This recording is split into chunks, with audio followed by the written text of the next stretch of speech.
Hello everyone, this is the third lecture on aldehydes, ketones and carboxylic acids, and in this lecture we will discuss physical and chemical properties of aldehydes and ketones. So let's start with physical properties of aldehydes and ketones. So first we will talk about physical state of aldehydes and ketones. So if we talk about aldehydes, the first aldehyde, that is formaldehyde. Formaldehyde is gas at room temperature. If we talk about the second aldehyde, that is acetaldehyde, it boils at 294 Kelvin, and the next few aldehydes up to 11 carbon atoms, they are liquids, while the higher aldehydes are solids. Similarly, if we talk about ketones, the ketones having up to 11 carbon atoms are liquids, while the higher ketones are also solids. So this is because with increase in molecular mass, the van der Waals force of attraction between the molecules also increases, and due to this the liquids become solid और the gases become liquids. तो ये आपने सब में trend देखा होगा कि जैसे जैसे मॉलिक्यूलर मास इंक्रीज होता है, शुरू के कुछ कंपाउंड्स हो सकते हैं गैसेस हो या फिर लिक्विड्स हो, एंड देन जैसे जैसे मॉलिक्यूलर मास इंक्रीज होता है वो क्या हो जाते हैं, सॉलिड्स हो जाते हैं. और रीजन क्या है उसका, due to increase in van der Waals force of attraction. So hope you have understood the concept of physical state. Then the next is odor. So if we talk about aldehydes, first few aldehydes have unpleasant odor which becomes pleasant with increase in molecular mass. तो aldehydes का जैसे जैसे आप molecular mass increase करते जाते हो, ये odor जो होता है वो unpleasant से pleasant होता रहता है. While if you talk about ketones, they are quite pleasant. Ketones जो होते हैं इनका जो odor होता है, इनकी जो smell होती है काफी अच्छी होती है, and due to this many ketones are used in perfumes. तो odor भी आप समझ गए. Then the third topic is that is polar nature. तो polar nature, you know that carbonyl group has polar nature and aldehydes and ketones have carbonyl group. तो carbonyl group के polar होने की वजह से aldehydes and ketones will also be polar. The next is solubility of aldehydes and ketones. The solubility of first few aldehydes and ketones having up to 4 carbon atoms, they are soluble in all proportions in water. But as the molecular mass increases, the solubility keeps decreasing. तो आपको इस चीज का ध्यान रखना है. solubility जो शुरू के कुछ कंपाउंड्स होते हैं, फर्स्ट 4 जो आपके पास एल्डिहाइड्स और कीटोन्स होते हैं अप टू 4 कार्बन एटम्स, वो हर प्रोपोर्शन में इजीली डिसॉल्व हो जाते हैं वाटर में. लेकिन जैसे जैसे मॉलिक्यूलर मास इंक्रीज होते जाता है, सॉल्युबिलिटी कम होती जाती है. रीजन क्या है इसका? इसका रीजन है क्योंकि जो एल्काइल ग्रुप है उसका साइज इंक्रीज होते जाता है, एंड एल्काइल ग्रुप क्या होता है, हाइड्रोफोबिक होता है. तो इसकी वजह से जैसे जैसे एल्काइल ग्रुप का साइज इंक्रीज होता जाता है, उसका इफेक्ट भी बढ़ता जाएगा और उसमें सॉल्युबिलिटी उसकी कम होती जाएगी. The next point is boiling points of aldehydes and ketones. तो एल्डिहाइड्स और कीटोन्स क्या करते हैं, ये क्योंकि पोलर नेचर इनका होता है, so they will have dipole dipole interaction. Due to this they have higher boiling point as compare to corresponding hydrocarbons and ethers. तो हाइड्रोकार्बन्स और ईथर्स के साथ आपको पता है वो डाइपोल डाइपोल इंटरेक्शन नहीं उनमें होता है, जबकि जो एल्डिहाइड्स एंड कीटोन्स हैं उनमें डाइपोल डाइपोल इंटरेक्शन होता है. इसकी वजह से अगर कंपेयर करोगे आप हाइड्रोकार्बन्स के साथ और ईथर के साथ, जो इनके कंपेरेबल मॉलिक्यूलर मासेस के होंगे, उनके साथ अगर आप इनको कंपेयर करोगे तो इनका जो बॉइलिंग पॉइंट होता है थोड़ा ज्यादा होता है. और यहाँ पे भी सॉल्युबिलिटी क्यों होती है, क्योंकि ये हाइड्रोजन बॉन्ड फॉर्म कर सकते हैं. कैसे? यहाँ पे अगर आप बात करोगे C, यहाँ पे डबल बॉन्ड O, यहाँ पे कोई सा भी ग्रुप हो सकता है, एल्डिहाइड या कीटोन हो सकता है, आपको पता है यहाँ पे there is positive, so this is partially negative. Then here water molecule partially positive, oxygen, then hydrogen partially negative partially positive. Similarly तो ये हाइड्रोजन बॉन्ड फॉर्म कर सकते हैं किसके साथ, वाटर के साथ. Then if you talk about boiling point, so they have dipole dipole interaction like this. Carbon partially positive double bond, oxygen partially negative, then dipole dipole interaction, carbon double bond, oxygen partially negative partially positive, and so on. So you can see there is dipole dipole interaction between the molecules of aldehydes and ketones. So due to this they have quite higher boiling point as compared to hydrocarbons and ethers. So hope you have understood this point. The next topic is chemical properties of aldehydes and ketones. aldehydes और ketones की chemical properties के बारे में हम पढ़ेंगे with mechanism. So the first is nucleophilic addition reaction. So सबसे पहले हम बात करेंगे nucleophilic addition reaction के बारे में. So पहले हम mechanism समझ लेते हैं कि nucleophilic addition reaction क्या होती है. तो आपको पता है एक न्यूक्लियोफाइल, nucleophilic addition reaction में एक न्यूक्लियोफाइल अटैक करेगा और उसमें ये न्यूक्लियोफाइल क्या हो जाएगा, ऐड हो जाएगा ऑब्वियसली। तो यहां पर क्या होता है, because you know that nucleophile is the species which is in search of positive charge, क्योंकि न्यूक्लियोफाइल है तो पॉजिटिव चार्ज की तरफ क्या होगी, अट्रैक्ट होगी। You know that carbon has partially positive charge, oxygen has partially negative charge. तो जो न्यूक्लियोफाइल अटैक करेगा ये कहां पे अटैक करेगा, ये करेगा अटैक कार्बन एटम पे, क्योंकि कार्बन का पार्शियली पॉजिटिव चार्ज होगा। तो किसी न्यूक्लियोफाइल ने कार्बन पे अटैक किया, तो उसकी वजह से क्योंकि ये कार्बन के साथ एक बॉन्ड फॉर्म करेगा, तो ये जो कार्बन और ऑक्सीजन के बीच में शेयर्ड पेयर ऑफ इलेक्ट्रॉन है ये शिफ्ट हो जाएगा ऑक्सीजन पे, and it will form an intermediate. तो यहां पे आप देख सकते हो this is first step in which nucleophile attack. और अगर कोई हमारे पास जो सेकंड स्टेप है, तो हम बात कर रहे हैं अभी एसिड कैटलाइज्ड रिएक्शन की, जहां पे एसिड की वजह से ये कैटलाइज होती है रिएक्शन। तो एसिड से जो H+ आयन होगा, H+ ion will combine with this intermediate and the final product will be form. तो जो स्टेप 1 होता है जहां पे न्यूक्लियोफाइल अटैक करता है, it is quite slow step, क्योंकि इतना इजी नहीं होगा न्यूक्लियोफाइल के लिए अटैक करना। लेकिन जब एक बार ये नेगेटिव चार्ज आयन फॉर्म हो गया तो H+ आयन के लिए अटैक करना बहुत इजी हो जाएगा। तो आपका जो सेकंड स्टेप होगा that is very fast step. उसी तरीके से ये मैकेनिज्म हो सकता है बेस कैटलाइज रिएक्शन। यहाँ पे एसिड और बेस दोनों कैटलाइज कर सकते हैं इन एडिशन रिएक्शंस को। तो कैसे, न्यूक्लियोफाइल मान लेते हैं हाइड्रोजन के साथ अगर कंबाइंड है, तो ये क्या करेगा, न्यूक्लियोफाइल फॉर्म करेगा और हाइड्रोजन जो होगा वो OH- के साथ कंबाइन हो जाएगा तो H2O फॉर्म कर लेगा। देन इसके बाद क्या होगा, अगर ये न्यूक्लियोफाइल सेम जैसे अटैक करेगा तो आपको पता है ये किस पे अटैक करेगा, ये पार्शियली पॉजिटिव कार्बन एटम पे अटैक करेगा।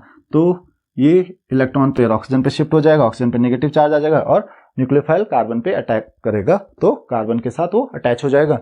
देन सेकंड जो H+ आयन है, कहां से, जो भी आपका रिएक्टेंट है, मतलब जो भी आपका कोई भी रिएजेंट है या वाटर है, जैसे यहाँ पे वाटर है तो वाटर से H+ आयन कंबाइन होगा इसके साथ and then it will give the product. तो इस तरीके से हमारे पास ये कंपाउंड फॉर्म होता है। तो होप कि आपको इसका मैकेनिज्म समझ में आ गया होगा। तो सारी रिएक्शंस का मैकेनिज्म ऐसे ही रहेगा। तो आप देख सकते हो पहले क्या होगा, न्यूक्लियोफाइल अटैक करेगा किस पे, कार्बन एटम पे, एंड देन ऑक्सीजन पे हाइड्रोजन अटैच होगा। Then if you talk about reactivity of aldehydes and ketones, तो अगर रिलेटिव रिएक्टिविटी की बात करें towards nucleophilic addition reactions, so what are the factors which affect the reactivity of aldehydes and ketones towards the addition reaction, nucleophilic addition reaction. So the first point that is inductive effect. हर जगह आपको ये 2 points मिल ही जाएंगे लगभग। तो अगर हम inductive effect की बात करें तो आपको पता है inductive effect is due to the alkyl group. आप यहाँ पे देख सकते हो कि न्यूक्लियोफिलिक एडिशन रिएक्शन कब होगी, जब न्यूक्लियोफाइल कार्बन एटम पे अटैक करेगा। कार्बन एटम पे क्यों अटैक करता है वो, कार्बन एटम पे इसलिए अटैक करता है क्योंकि कार्बन एटम पे पार्शियली पॉजिटिव चार्ज होता है। अगर कार्बन एटम पे ये पार्शियली पॉजिटिव चार्ज नहीं होगा तो न्यूक्लियोफाइल अटैक नहीं करेगा। तो इसका मतलब कार्बन एटम पे जितना ज्यादा पॉजिटिव चार्ज होगा न्यूक्लियोफाइल उतना इजीली कार्बन एटम पे अटैक करेगा और ये रिएक्शंस उतना इजीली हो जाएंगी। तो कार्बन एटम पे सबसे ज्यादा पॉजिटिव चार्ज कब होगा, because carbon atom is attached to the alkyl groups. Alkyl groups are electron repelling group. तो इसकी वजह से क्या होगा, कार्बन एटम पे ये क्या करेंगे, कार्बन एटम की तरफ इलेक्ट्रॉन रिपेल करेंगे और इसकी वजह से कार्बन एटम पे जो इंडक्टिव इफेक्ट होगा that is positive inductive effect, तो उसकी वजह से इलेक्ट्रॉन डेंसिटी कार्बन एटम पे ज्यादा हो जाएगी। तो नेट पॉजिटिव चार्ज जो होगा कार्बन एटम का वो धीरे धीरे क्या होता रहेगा, कम होता रहेगा। और अगर कार्बन एटम पे जो पॉजिटिव चार्ज है वो कम होगा तो न्यूक्लियोफाइल अटैक नहीं करेगा। इसका मतलब कार्बन एटम पे जितने ज्यादा एल्काइल ग्रुप्स अटैच्ड होंगे उतना ज्यादा इंडक्टिव इफेक्ट होगा कार्बन एटम पे, और जितना ज्यादा इंडक्टिव इफेक्ट होगा रिएक्शन उतनी डिफिकल्ट होती जाएगी। तो इसका मतलब सबसे कम एल्काइल ग्रुप्स किसमें होते हैं, दैट इज फॉर्मेल्डिहाइड। तो फॉर्मेल्डिहाइड पे ये रिएक्शन सबसे इजीली हो जाएगी क्योंकि उस पे एक भी एल्काइल ग्रुप अटैच नहीं होता है कार्बन एटम पे। तो फॉर्मेल्डिहाइड में सबसे फास्ट रिएक्शन होती है। देन एनी अदर एल्डिहाइड जिसमें एल्काइल ग्रुप हो कार्बन एटम पे अटैच्ड, और उसके बाद हम बात करेंगे कीटोन्स की, क्योंकि कीटोन्स पे 2 एल्काइल ग्रुप्स अटैच्ड होते हैं। तो होप कि आपको ये बात समझ में आ गई होगी, क्योंकि यहाँ पे कोई भी एल्काइल ग्रुप अटैच नहीं है तो जो कार्बन पे होगा वो पॉजिटिव चार्ज, वो जो उसकी वजह से जो न्यूक्लियोफाइल है वो इजीली अटैक कर सकता है। लेकिन यहाँ पे क्या करने की कोशिश करेंगे एल्काइल ग्रुप, कार्बन एटम के पॉजिटिव चार्ज को कम करने की कोशिश करेंगे as they are electron repelling group. तो कार्बन एटम पे पॉजिटिव इंडक्टिव इफेक्ट की वजह से, इंडक्टिव इफेक्ट की वजह से क्या होगा, कार्बन एटम पे जो पॉजिटिव चार्ज है वो थोड़ा कम हो जाएगा। और उसी तरीके से यहाँ पे तो दो दो एल्काइल ग्रुप्स हैं, तो दो दो एल्काइल ग्रुप्स क्या करेंगे, कार्बन की तरफ अपने इलेक्ट्रॉन्स पुश करेंगे, तो उसकी वजह से कार्बन पे जो पॉजिटिव चार्ज है वो और कम हो जाएगा। तो कार्बन एटम के लिए न्यूक्लियोफाइल के साथ अटैच होना उतना ही डिफिकल्ट होता जाएगा। तो होप कि आपको ये बात समझ में आ गई होगी इंडक्टिव इफेक्ट से क्या फर्क पड़ता है, कैसे ये इंडक्टिव इफेक्ट काम करता है।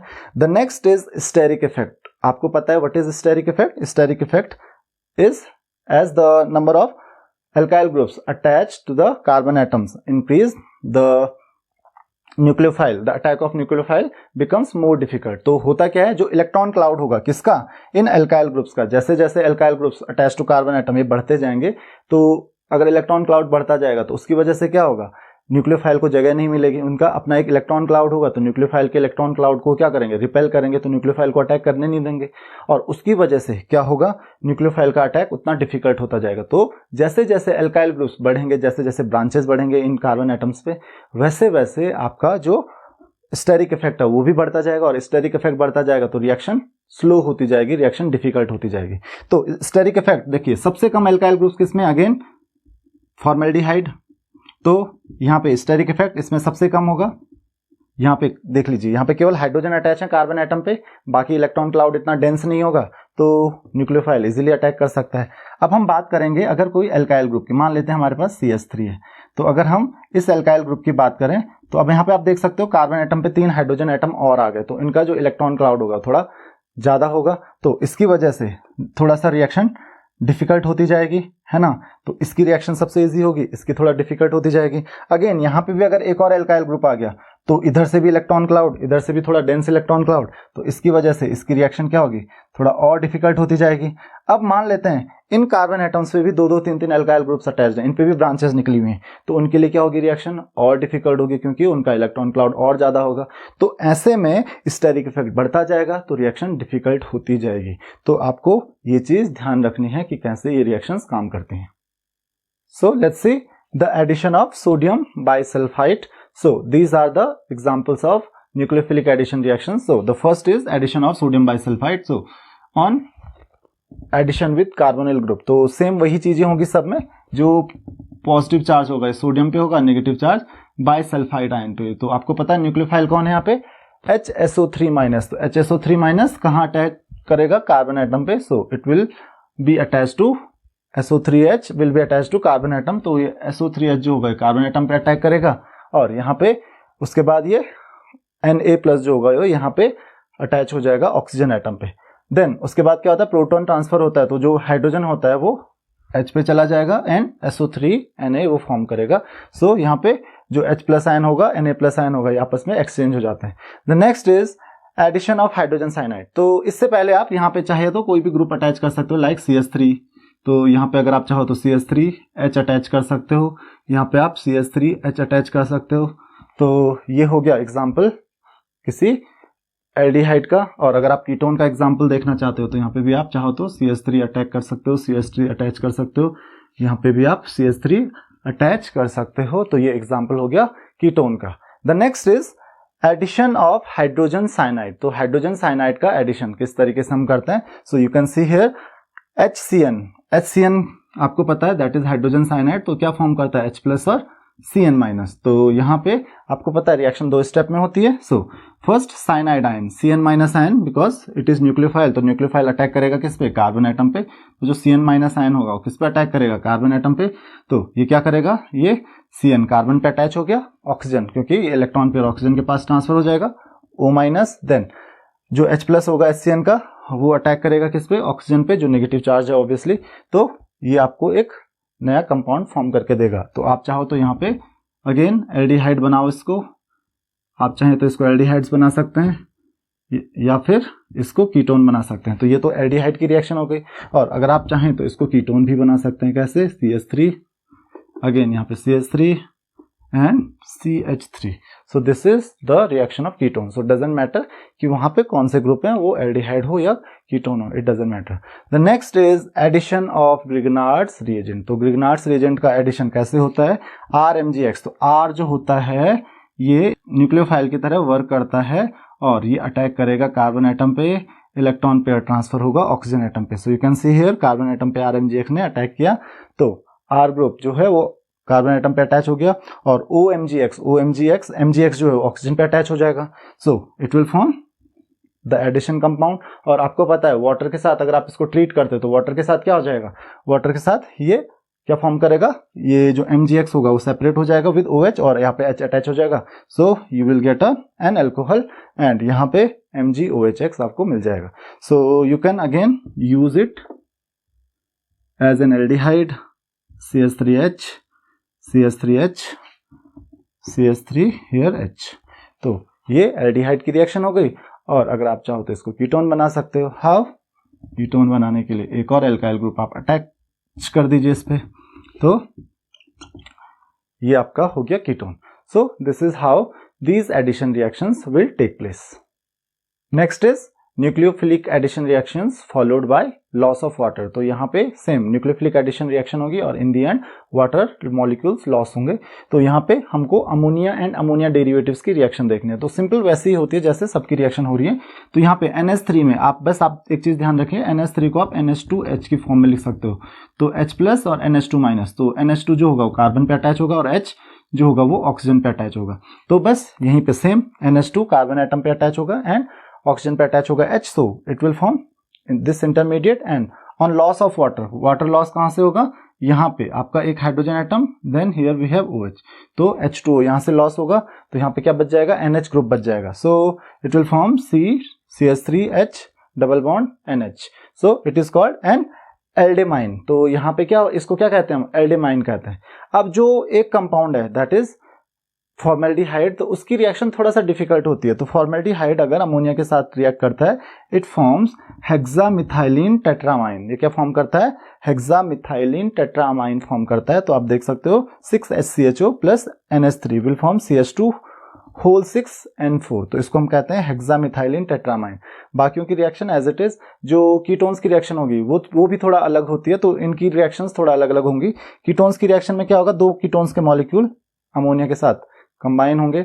अब जब ये अमोनिया के साथ कंबाइन होंगे तो किस तरीके से हम कंबाइन होते हैं, यहाँ पे जो कार्बन एटम है, एक कार्बन एटम पे यहाँ पे आप लिख सकते हो CH3, दूसरा carbon atom CH3 C double bond O, यहाँ पे भी आप इस तरीके से इसको लिख सकते हो। तो यहाँ पे आप देख सकते हो कि एक NH3 में जो आपको पता है NH3 NH और NH2 और H होता है, तो एक NH2 जो होगा ये कार्बन एटम पे अटैच हो जाएगा। तो ये देख सकते हो आप, जो हाइड्रोजन एटम है वो किस पे अटैच हो गया, NH2 किस पे अटैच हो गया, इस कार्बन एटम पे, और ऑक्सीजन एटम पे क्या आ जाएगा, नेगेटिव चार्ज आ जाएगा। तो इस तरीके से ये नेगेटिव चार्ज ऑक्सीजन एटम पे आ गया।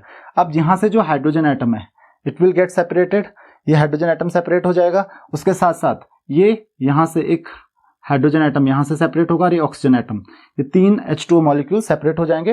देन इसके बाद हमारे पास बचेगा क्या, CH2 C double bond O CH3 plus water molecule separate हो जाएगा। तो इस तरीके से ये कीटोन्स के साथ भी रिएक्ट करते हैं। The next is reaction with ammonia derivatives. तो जैसे अमोनिया के साथ रिएक्शन होती है, अमोनिया डेरिवेटिव्स के साथ भी रिएक्शन होगी। वही पहले कंबाइन होगा, एडिशन होगा, फिर loss of water. Then you can see there are few ammonia derivatives. बहुत सारे अमोनिया डेरिवेटिव्स हो सकते हैं। जैसे यहाँ पे एक हाइड्रोजन की जगह पे क्या आ जाता है, OH आ सकता है, या NH3 में एक हाइड्रोजन की जगह NH2 आ सकता है, या पूरा का पूरा NHCO NH2 इतना बड़ा ग्रुप आ सकता है। तो ये क्या होगा, इनको हम डिनोट करते हैं NH2G से। जैसे NH3 होता है वैसे NH2G होगा। तो NH2 एक तरफ, G एक तरफ अटैच होगा। तो जैसे यहाँ पे NH2 और H था, वहां पे NH2 और G अलग अलग हो सकता है, जैसे OH NH2 then NHCO NH2, अलग अलग ग्रुप्स हो सकते हैं। So let's see how the reactions take place. तो हम एक जनरल रिएक्शन देख लेते हैं कि जनरली ये रिएक्शंस कैसे होती हैं। तो यहाँ पे C डबल बॉन्ड O, तो ये रिएक्शंस जो होते हैं they take place in the presence of a weak acid. Weak acid से ये कैटेलाइज होती हैं। So these reactions are catalysed by a weak acid. तो कोई वीक एसिड आपको चाहिए होता है तब जाके ये रिएक्शंस कैटेलाइज होती हैं। तो वीक एसिड से H प्लस आयन आएगा, H plus ion will obviously combine with partially negative oxygen atom. तो यहाँ पे क्या फॉर्म करेगा, C प्लस और OH फॉर्म करेगा।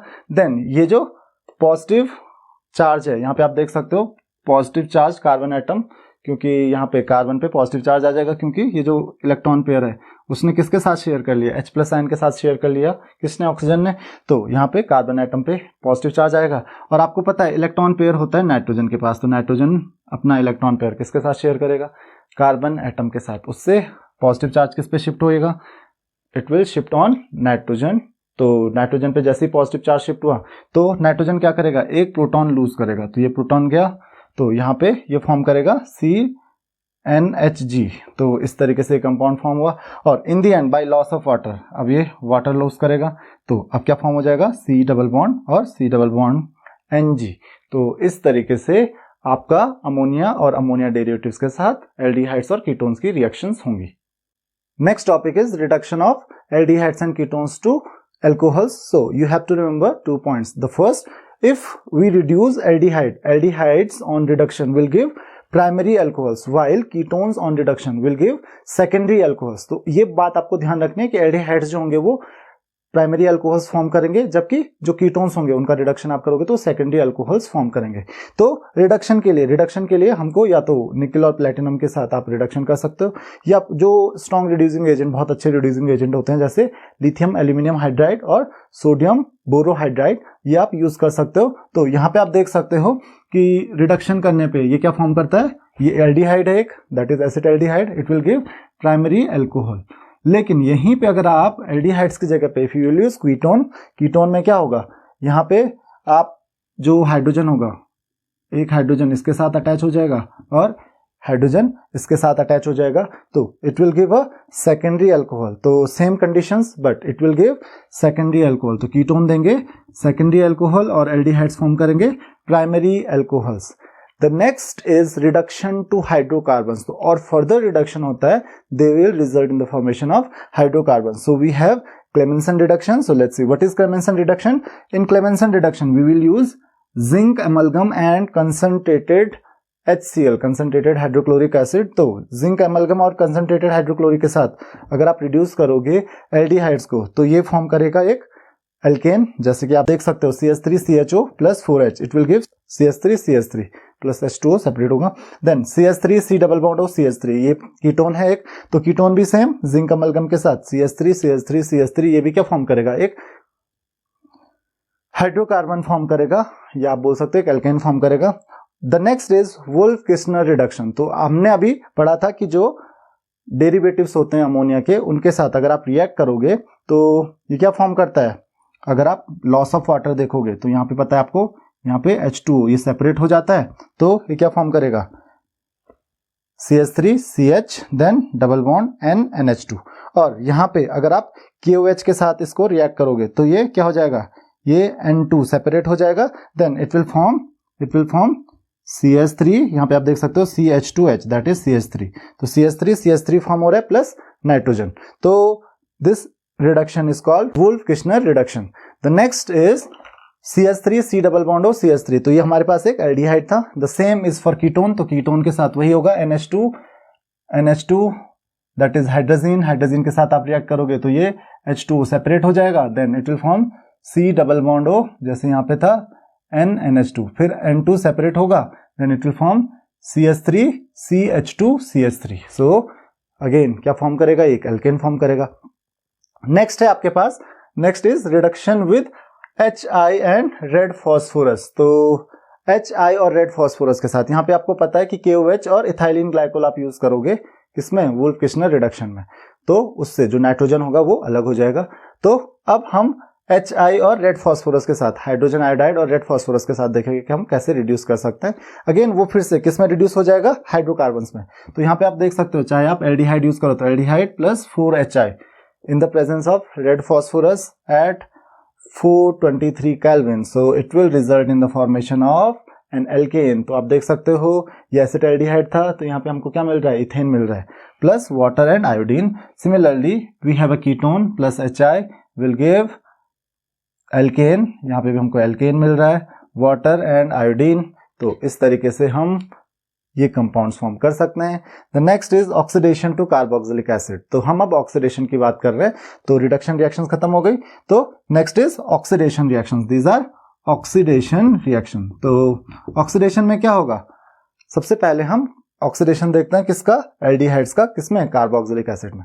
सो कार्बोक्सिलिक एसिड में ऑक्सीडाइज करने के लिए aldehydes can be oxidise easily to carboxylic acid, और यहाँ पे उसके लिए हमको चाहिए होता है एक strong oxidising agent like KMnO4 और पोटेशियम डाइक्रोमेट। तो ये स्ट्रॉन्ग ऑक्सीडाइजिंग एजेंट्स होते हैं जो इसको ऑक्सीडाइज कर लेते हैं इजीली। अब क्योंकि जो एल्डिहाइड है, aldehyde can be oxidise easily, तो इसकी वजह से क्योंकि ऑक्सीडाइज हो जा रहा है एल्डिहाइड इजीली, सो और aldehyde can act as a reducing agent. तो जो ऑक्सीडाइज होता है वो किसकी तरह एक्ट करता है, रिड्यूसिंग एजेंट की तरह। तो वो इजीली क्या हो जाता है, क्योंकि ऑक्सीडाइज हो जाता है तो एक रिड्यूसिंग एजेंट की तरह एक्ट करता है। और कुछ कंपाउंड्स होते हैं जैसे टॉलेंस रिएजेंट हो गया या फिर फिलिंग सॉल्यूशन हो गया, तो इनको ये क्या करता है, इजीली रिड्यूस कर लेता है। तो यहाँ पे इनके साथ वो इजीली रिएक्ट करता है, इनको इजीली रिड्यूस कर लेता है। सो let's see the reactions of aldehydes. तो ऑक्सीडेशन ऑफ एल्डिहाइड्स आपको बताया अभी, जैसे स्ट्रॉन्ग ऑक्सीडाइजिंग एजेंट है, it will result in the formation of carboxylic acid. अब हम बात करते हैं reaction with Tollens reagent. So first of all, what is Tollens reagent? Tollens reagent is an ammoniacal solution of silver nitrate. तो silver nitrate और जो ammonium hydroxide है उससे बनेगा आपका Tollens reagent. So first AgNO3 plus NH4OH, it will give AgOH plus NH4NO3 ammonium nitrate. Now on further reaction AgOH with ammonium hydroxide, it will result in the formation of Tollens reagent. तो इसको हम कहते हैं Tollens reagent. Now Tollens test क्या होता है? Tollens test हम use करते हैं एल्डिहाइड्स को डिटेक्ट करने के लिए। कैसे?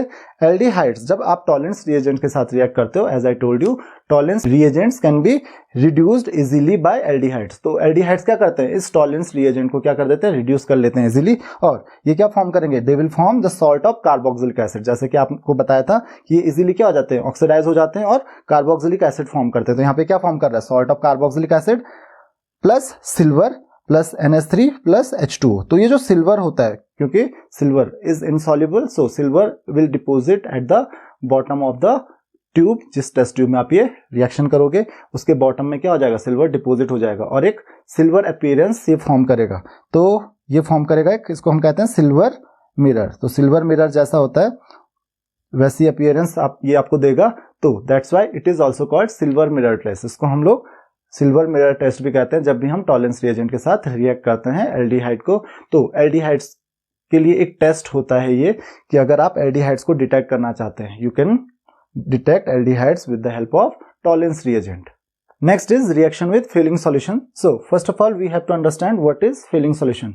Filling solution is a mixture of two solutions. The first one, the filling solution A.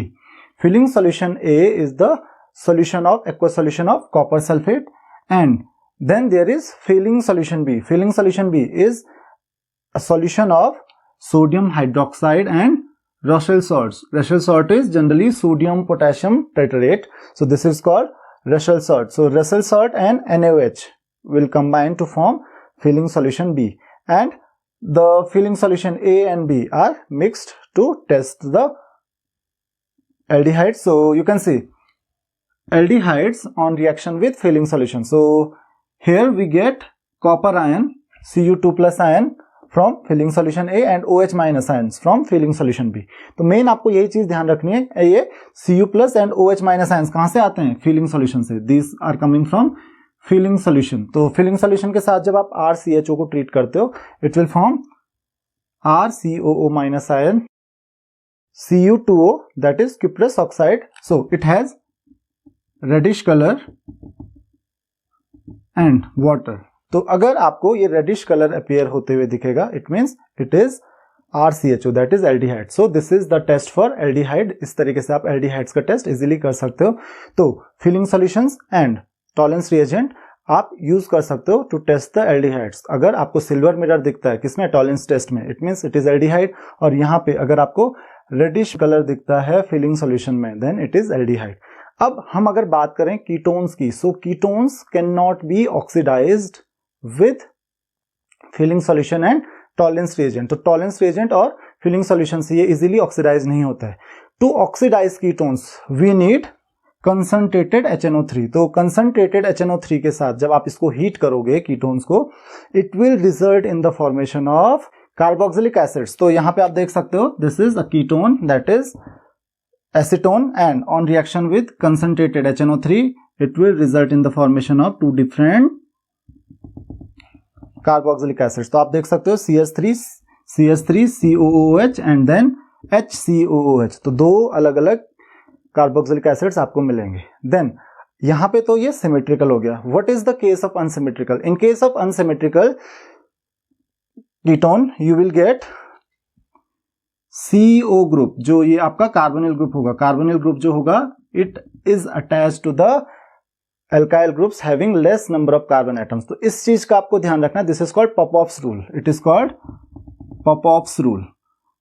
अगर हमारे पास अनसिमेट्रिकल कीटोन है तो अनसिमेट्रिकल कीटोन में जो C double bond O group होगा वो किसके साथ जाएगा? इसमें तो किसी के साथ भी जा सकता है क्योंकि दोनों तरफ एक जैसा है, बट यहां पे किसके साथ जाएगा? The alkyl groups containing less number of carbon atoms. तो यहां पे देख सकते हैं आप CH3 है और इधर CH2CH3 है, तो ये किसके साथ जाएगा? इसके साथ. तो फॉर्म करेगा CH3COOH एंड यहां पे भी CH3COOH. So it will give 2 molecules of CH3COOH. तो पॉपऑफ्स रूल्स आपको ध्यान रखना है. Then next is haloform reaction. तो हेलोफॉर्म रिएक्शन में क्या होता है? हेलोफॉर्म रिएक्शन में हम क्या करते हैं, जो एल्डिहाइड या कीटोन होगा उसको रिएक्ट करते हैं सोडियम हाइपोहैलाइड के साथ. अब ये रिएक्शन जो होगी, ये जो हेलोफॉर्म रिएक्शन होगी वो जनरली उन कंपाउंड्स के साथ होती है जिसके पास CH3 C double bond O group होता है. तो यहाँ पे या तो कीटोन हो जिसके पास C डबल बॉन्ड हो CH3 ये ग्रुप हो, या फिर एल्डिहाइड हो. तो एल्डिहाइड तो एक ही पॉसिबल है ऐसा, और वो है एसिटाल्डिहाइड. तो या तो एसिटाल्डिहाइड हो और या फिर ऐसा कीटोन हो जिसके सेकंड कार्बन एटम पे डबल बॉन्ड O हो. तो C डबल बॉन्ड O अगर सेकंड कार्बन एटम पे है तो इसका मतलब वो कीटोन, उस कीटोन में भी CH3 C double bond O मिलेगा आपको. और अगर हम एसिटाल्डिहाइड की बात करें तो यहाँ पे भी CH3 C double bond O मिलेगा आपको. तो ऐसे कंपाउंड जिनमें ये CH3 C double bond O होता है उन कंपाउंड्स के लिए ये हेलोफॉर्म रिएक्शन होती है. किसके साथ? सोडियम हाइपोहैलाइड के साथ. अब सोडियम हाइपोहैलाइड क्या होता है? That is NaOH. NaOH को हम क्या बोलते हैं? सोडियम हाइपोहैलाइड. X क्या रिप्रेजेंट करता है? यहाँ पे हेलोजन रिप्रेजेंट करता है. तो सोडियम हाइपोहैलाइड के साथ हम क्या करते हैं? इसको रिएक्ट करते हैं. देन ये क्या फॉर्म करता है? ये फॉर्म करता है RC double bond O CH3. और इसको फर्दर अगर हम NaOH के साथ, क्योंकि NaOH इसके साथ फॉर्म करता है, अगर NaOH के साथ इसको ट्रीट करेंगे तो NaOH के साथ ये फॉर्म करेगा हेलोफॉर्म. क्या फॉर्म करेगा? ये हेलोफॉर्म. अब ये जो हेलोफॉर्म होता है ये इस रिएक्शन से फॉर्म होता है. अब इस हेलोफॉर्म रिएक्शन का हम यूज करते हैं to detect the CH3 C double bond O group. इसको डिटेक्ट करने के लिए हम हेलोफॉर्म टेस्ट यूज करते हैं. उसको हम कहते हैं आयोडोफॉर्म टेस्ट. ये होता है आपका आयोडोफॉर्म टेस्ट. तो आयोडोफॉर्म टेस्ट इस CH3 C double bond O को डिटेक्ट करने के लिए यूज होता है. बस X की जगह पे हम कौन सा हेलोजन यूज करते हैं? आयोडीन. तो हम क्या यूज करेंगे? सोडियम हाइपोआयोडाइड. एंड सोडियम हाइपोआयोडाइड जब ये फॉर्म करेगा तो यहाँ पे CI3 फॉर्म करेगा. देन यहाँ पे CH3 की जगह CH3 की जगह CI3 एंड यहाँ पे भी CHI3 and it is iodoform. अभी आयोडोफॉर्म जो होता है ये फॉर्म करता है एक येलो प्रिसिपिटेट.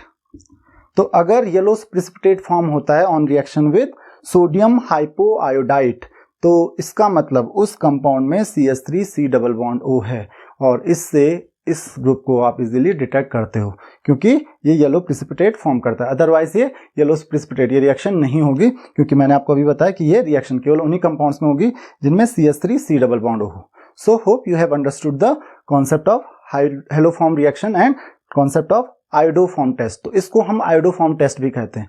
तो हमको अब आयोडोफॉर्म टेस्ट और उसके साथ साथ जो फीलिंग सॉल्यूशन है उसके साथ उससे हम कैसे एल्डिहाइड्स को टेस्ट कर सकते हैं. एंड द थर्ड इज जो हमने सबसे पहले पढ़ा था टॉलिंस रिएजेंट के साथ हम एल्डिहाइड्स को कैसे टेस्ट कर सकते हैं. तो यहाँ पे ध्यान रखिए इसकी एक लिमिटेशन है. अगर हमें CH3 CH2 C double bond O CH2 CH3 के साथ टेस्ट करना हो, कीटोन है इसका टेस्ट करना हो, तो इसका टेस्ट आप आयोडोफॉर्म टेस्ट से नहीं कर सकते हो. हाँ आयोडोफॉर्म से इसका जरूर कर सकते हो अगर यहाँ पे CH3 है, क्योंकि ये CH3 C double bond O आ गया. तो अगर ऐसा ग्रुप है तभी आप आयोडोफॉर्म टेस्ट यूज कर सकते हो. तो एल्डिहाइड्स में केवल एक ही एल्डिहाइड आप टेस्ट कर सकते हो, that is this acetaldehyde. And ketones में आप उन्हीं को कर सकते हो जिनमें सेकंड कार्बन एटम पे double bond O. Then next is reaction involving alkyl groups. तो इनमें कुछ बहुत सारी रिएक्शंस होती हैं, हम कुछ इंपॉर्टेंट रिएक्शन पढ़ेंगे. सबसे पहले हमारे पास आता है एल्डोल कंडेंसेशन. तो aldol condensation, what is aldol condensation? So on reaction with dilute NaOH an aldehyde or ketone containing at least one alpha hydrogen atom तो आपको ये चीज ध्यान रखनी है कि ये जो एल्डोल कंडेंसेशन होगा वो उन्हीं कंपाउंड्स में होगा जिनमें कम से कम एक अल्फा हाइड्रोजन एटम होगा. So they undergo condensation and form beta hydroxy aldehyde and beta hydroxy ketones. तो ये आपकी एल्डोल कंडेंसेशन है. क्या होता है इसमें? The aldehydes and ketones containing at least one alpha hydrogen will undergo condensation and will form beta hydroxy aldehydes अगर aldehyde हुए तो, and beta hydroxy ketones if they are ketones. तो यहां पे आप देख सकते हो जैसे एक अल्फा हाइड्रोजन आपको पता होगा कि जैसे C डबल बॉन्ड O है, तो C डबल बॉन्ड O पे जो फर्स्ट कार्बन अटैच होता है उसको हम कहते हैं अल्फा कार्बन, और इस पे जो हाइड्रोजन एटम्स अटैच होते हैं इनको हम कहते हैं अल्फा हाइड्रोजन. तो एटलीस्ट एक अल्फा हाइड्रोजन होना चाहिए. एक से ज्यादा हो तो भी कोई प्रॉब्लम नहीं है, बट कम से कम एक अल्फा हाइड्रोजन तो होना ही चाहिए. तो यहाँ पे देख सकते हो दिस इज अल्फा कार्बन, इस पे हाइड्रोजन एटम्स जो अटैच हैं दीज आर अल्फा हाइड्रोजन. तो यहाँ पे क्या होता है, इनमें सेल्फ कंडेंसेशन होता है और ये क्या फॉर्म करते हैं? OH group. अब कैसे फॉर्म करते हैं? तो देखिए दो मॉलिक्यूल्स हैं, दो मॉलिक्यूल्स को मैंने अलग अलग लिखा है, आप चाहो तो एक साथ भी लिख सकते हो. तो यहाँ पे क्या होता है, ये हाइड्रोजन एटम जो होगा ये ऑक्सीजन के साथ अटैच हो जाएगा. अगर ये ऑक्सीजन के साथ अटैच हो जाएगा तो ये क्या फॉर्म करेगा? ये फॉर्म करेगा OH. अब यहाँ पे सिंगल बॉन्ड आ गया और यहाँ पे बच गया केवल CH2. तो ये जो CH2 होगा, CH2 जो होगा वो किसके साथ अटैच हो जाएगा? CH2 अटैच हो जाएगा इस कार्बन एटम के साथ. तो क्या फॉर्म करेगा? ये CH2, यहाँ पे CH2 इसने फॉर्म किया और उसके बाद ये CHO इस पे अटैच हो जाएगा. तो आप देख सकते हो 1 2 3 ये फॉर्म कर रहा है 3 हाइड्रोक्सी एल्डिहाइड, जो भी एल्डिहाइड है 1 2 3 4. तो this is butanal, 3 hydroxy butanal. तो 3 हाइड्रोक्सी या फिर आप इसको बीटा हाइड्रोक्सी बोल सकते हो क्योंकि फंक्शनल ग्रुप से ये this is alpha carbon, this is beta carbon. तो इसको आप बीटा हाइड्रोक्सी एल्डिहाइड भी कह सकते हो या फिर 3 हाइड्रोक्सी एल्डिहाइड भी कह सकते हो. तो इस तरीके से आपका ये कंपाउंड फॉर्म होता है. सेम रिएक्शन कीटोन्स में भी हो सकती है, लेकिन याद रखिए कि ये रिएक्शन केवल तब होगी जब एटलीस्ट एक अल्फा हाइड्रोजन एटम हो. एक से ज्यादा हो तो कोई प्रॉब्लम नहीं है. तो यहाँ पे भी फॉर एग्जाम्पल ये एक कीटोन का एग्जाम्पल हो गया. तो यहाँ पे देखिए अगेन ये जो हाइड्रोजन एटम होगा ये ऑक्सीजन एटम के साथ अटैच हो जाएगा. यहाँ पे बचेगा CH2 और ये CH2 जो होगा ये कार्बन एटम सीधा हाइड्रोजन के कार्बन के साथ अटैच होगा. तो यहाँ देखिए CH3 यहाँ पे बन गया OH, ये CH3 इसके साथ आ गया और ये वाला कार्बन एटम सीधा इस कार्बन एटम से अटैच होगा CH2, then C double bond O CH3. So here you can see 1 2 3 4 5. तो यहाँ से देखिए ये फंक्शनल ग्रुप हो गया अल्फा बीटा, तो बीटा हाइड्रोक्सी बन गया. अगर इधर से आप काउंट करोगे 1 2 3 4 5 तो it will B 4 hydroxy 4 methyl butane 2 on. तो आपका ये कंपाउंड इस तरीके से फॉर्म होगा. तो आप देख सकते हो यहाँ पे क्या हो रहा है, सेल्फ कंडेंसेशन हो रहा है. एक हाइड्रोजन एटम जो आपका अल्फा हाइड्रोजन एटम होगा वो ऑक्सीजन के साथ अटैच होकर OH ग्रुप फॉर्म कर लेगा और बाकी जो कार्बन एटम है वो उसी कार्बन एटम के साथ अटैच हो जाएगा. The next is cross aldol condensation. तो जैसे एल्डोल कंडेंसेशन होता है सेम वैसे ही क्रॉस एल्डोल कंडेंसेशन होता है. तो क्रॉस एल्डोल कंडेंसेशन में क्या होता है, इस रिएक्शन में क्या होता है कि आप दो अलग अलग एल्डिहाइड्स यूज कर सकते हो या फिर दो अलग अलग कीटोन्स यूज कर सकते हो या फिर एक एल्डिहाइड और एक कीटोन यूज कर सकते हो. यहाँ पे एक ही मॉलिक्यूल में नहीं होता है, दो अलग अलग मॉलिक्यूल्स के बीच में एल्डोल कंडेंसेशन होता है, इसीलिए हम इसको कहते हैं क्रॉस एल्डोल कंडेंसेशन. तो यहाँ पे जैसे कि आपने देखा दोनों मॉलिक्यूल सेम थे, क्रॉस एल्डोल कंडेंसेशन में क्या हो जाएगा, दोनों मॉलिक्यूल्स अलग अलग होंगे. जैसे फॉर एग्जांपल यहाँ पे क्या है, ये CH3 C double bond O H और यहाँ पे CH3 C double bond O CH3. तो ये एक एल्डिहाइड हो गया, ये एक कीटोन हो गया. बाकी होना सब कुछ सेम ही है. ये हाइड्रोजन एटम जो होगा ये इस पे अटैच हो जाएगा, then it will form CH3 CH OH then CH2 C double bond O CH3. तो अगेन सेम रिएक्शन हो रही है. अगेन उसी तरीके से यहाँ पे अगर हम देखें, यहाँ पे हमारे पास क्या है, ये एक एल्डिहाइड है, ये दूसरा एल्डिहाइड है. तो एक एल्डिहाइड यहाँ पे क्या होगा, यहाँ पे देखिए जो अल्फा हाइड्रोजन एटम होगा वो जाएगा, न कि बीटा हाइड्रोजन एटम. तो इसका ध्यान रखना, अल्फा हाइड्रोजन एटम और यही कार्बन एटम इस पे भी अटैच होगा. तो यहाँ पे CH3 CH OH और यहाँ पे देखिए ये कार्बन एटम अटैच हुआ है इस पे, तो CH3 इस पे अलग से अटैच है, ये वाला CH3 देन CHO. तो इस तरीके से ये क्रॉस एल्डोल कंडेंसेशन होता है. अब इस क्रॉस एल्डोल कंडेंसेशन से बीटा हाइड्रोक्सी एल्डिहाइड या बीटा हाइड्रोक्सी कीटोन मिलता है. बीटा हाइड्रोक्सी एल्डिहाइड और beta hydroxy ketone will lose water molecule when it is heated with dilute HCl. तो डाइल्यूट HCl के साथ हीट करने पे वाटर मॉलिक्यूल लूज करेगा और आपको एक अनसैचुरेटेड कंपाउंड देगा. तो आप यहाँ पे देख सकते हो CH3, तो यहाँ पे CH2 CH CH2 CHO ये फॉर्म कर लेगा. तो यहाँ पे बीटा हाइड्रोक्सी एल्डिहाइड ने वाटर मॉलिक्यूल लूज किया, तो अगर आप इसको डाइल्यूट HCl के साथ ट्रीट करते हो तो ये रिएक्शन भी हो जाएगी। Then in the end we will discuss Cannizzaro reaction. तो आपको कैनिजारो रिएक्शन ध्यान रखनी है कि कैनिजारो रिएक्शन में क्या होता है। Cannizzaro reaction will take place when there is no alpha hydrogen atom. तो याद रखिए, जब अल्फा हाइड्रोजन एटम नहीं होगा तभी कैनिजारो रिएक्शन होगी। अब कैनिजारो रिएक्शन क्या कहती है? कैनिजारो रिएक्शन ये कहती है कि आप किसी एल्डिहाइड या कीटोन को रिएक्ट करते हो with NaOH, with sodium hydroxide. तो the aldehyde and ketone having no alpha hydrogen. आपको ये चीज ध्यान रखनी है कि अल्फा हाइड्रोजन एटम नहीं होना चाहिए किसी भी एल्डिहाइड या कीटोन में। तो जिस पे अल्फा हाइड्रोजन नहीं होता है, तो अगर आप NaOH के साथ इसको ट्रीट करते हो, it will undergo self oxidation and reduction. उसका ऑक्सीडेशन भी होता है उसी का, और उसी मॉलिक्यूल का दूसरे मॉलिक्यूल का रिडक्शन भी होता है। तो आप देख सकते हो 2HCHO, अगर इसका रिडक्शन होता है तो ये फॉर्म करेगा एल्कोहल, और ऑक्सीडेशन से फॉर्म करेगा कार्बोक्सिलिक एसिड का सॉल्ट। तो you can C 2HCHO, it will form CH3OH, that is an alcohol, and this is HCOONA, this is the salt of carboxylic acid। अब जैसे कैनिजारो रिएक्शन होती है, Cannizzaro reaction की ही तरह एक और रिएक्शन होती है जिसको हम कहते हैं क्रॉस कैनिजारो रिएक्शन। जैसे यहाँ पे क्रॉस एल्डोल कंडेंसेशन था, वैसे ही क्रॉस कैनिजारो रिएक्शन भी होगी। तो क्रॉस कैनिजारो रिएक्शन में क्या होगा? दो आपके अलग अलग मॉलिक्यूल्स होंगे जिनमें एक का ऑक्सीडेशन होगा, एक का रिडक्शन होगा। यहाँ पे क्या हो रहा है? दोनों एक ही मॉलिक्यूल, एक ही कंपाउंड के मॉलिक्यूल्स हैं, तो एक ही सब्सटेंस के मॉलिक्यूल हैं, तो एक का ऑक्सीडेशन हो जाएगा, दूसरे का रिडक्शन हो जाएगा। So this is how the Cannizzaro reaction will take place. So this is all in this lecture. If you have any queries, you can ask your questions in comments. Thank you very much.